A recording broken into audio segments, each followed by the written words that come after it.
Okay, I'm sitting here with John Keeble from Warbringer. And you destroyed NOAF right now on stage. And it was a great show. So let's talk about the start of Warbringer. You started the band in 2004. Yes. And you played Manowar covers. That's true. I started getting into metal maybe a year or two before this, and at first I was drawn to bands like Iron Maiden, Halloween, Manowar. I still love all these bands, of course, but we wanted to go more this style. We had never played music before at all, so it wasn't something you can just jump in and start singing Eric Adams or Michael Kiske.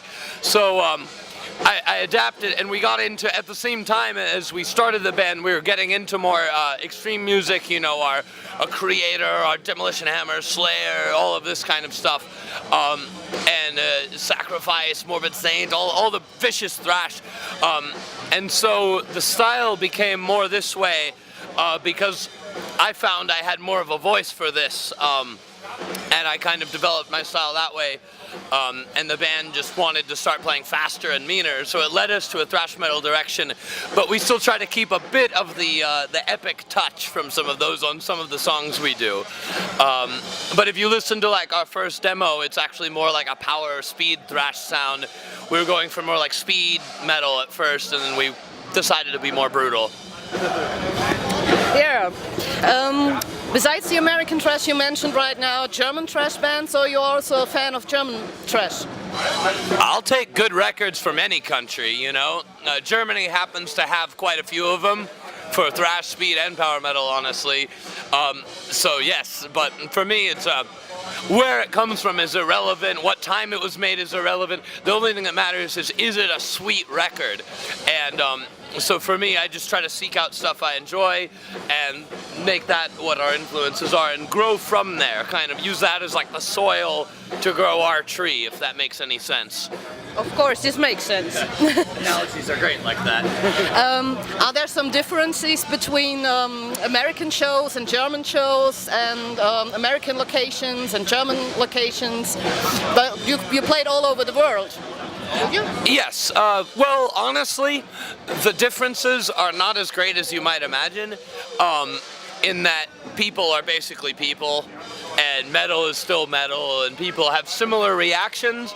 The thing that's nice about Germany and Europe is that it's a little more common, a little more mainstream. On the street you see more people walking around dressed like you or something, you know, where they're just like, you can tell that they are into metal, and this is like an everyday thing. And in America, they're there, but it's a little rarer, and there's less, I'd say, mainstream support for it. There's no season of festivals like here. There's maybe a few festivals, there's shows, there's an audience, but there's no like massive scene of the festivals like there is here, and I think that really helps get bands exposed to people and helps keep it strong, whereas in America it tends to inhabit a lot more like dive bars and small clubs across the country, especially in the middle of the country.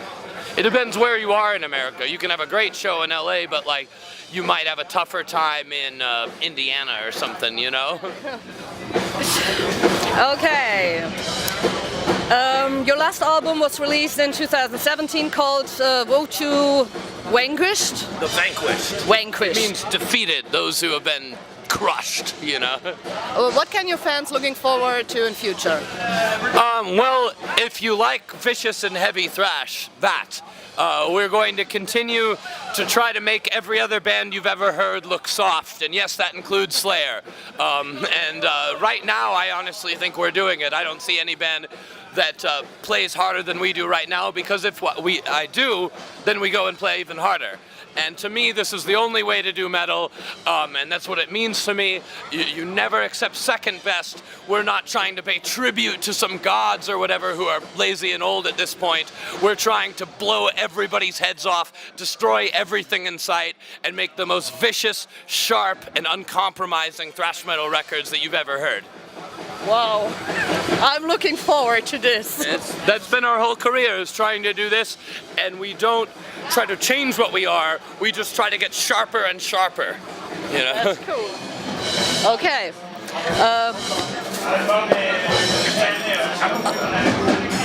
I'm nervous. Don't be nervous. I lost my voice, I'm sorry. You have a really unique sound, I think. You have a really unique sound, and it is this machine gun guitar sound. Yeah. I know lots of bands use it sometimes in some songs, but I think you use it often, very often in every song, and it makes you unique. I think there's something to this. I always love the machine gun rhythms. I love the themes of warfare because, unlike, the devil or something, warfare's real.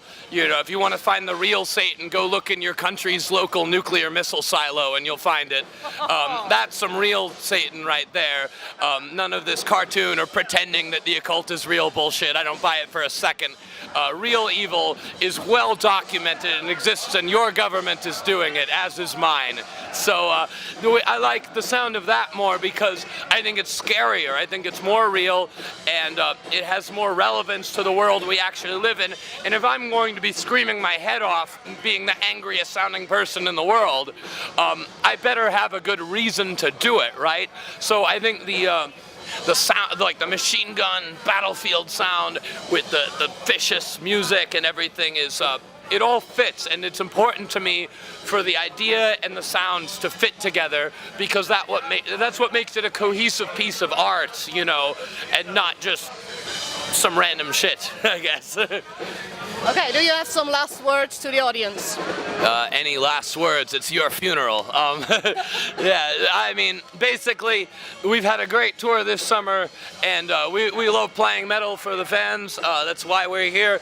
To me, this was, if you could go back and tell myself in 2004 that I would be doing this, I'd say, nah, you're full of shit. But here we are. We've been doing it for 10 years now, and to me, it's a privilege each year to try to get sharper, stronger, more lethal, and try to push our craft as hard as we can. And to me, when we can't do it anymore, that's when we'll retire. But I still have at least a decade left in me, and we're still finding ways to get the musicianship tighter, to get the songs stronger, to get the band tighter, and to get the show more aggressive and more lethal. And we're just trying to see how far we can push thrash metal into the future. With that, we don't want to change what it is. We love what it is, and we want to take it our way and move it forward because it's a genre and a style that deserves to live on because of its artistic merit, and not because of any nostalgia bullshit, but simply because it's good music, and we want to make our brand of it as strong as possible. Thank you very much. Prost. Who's mine?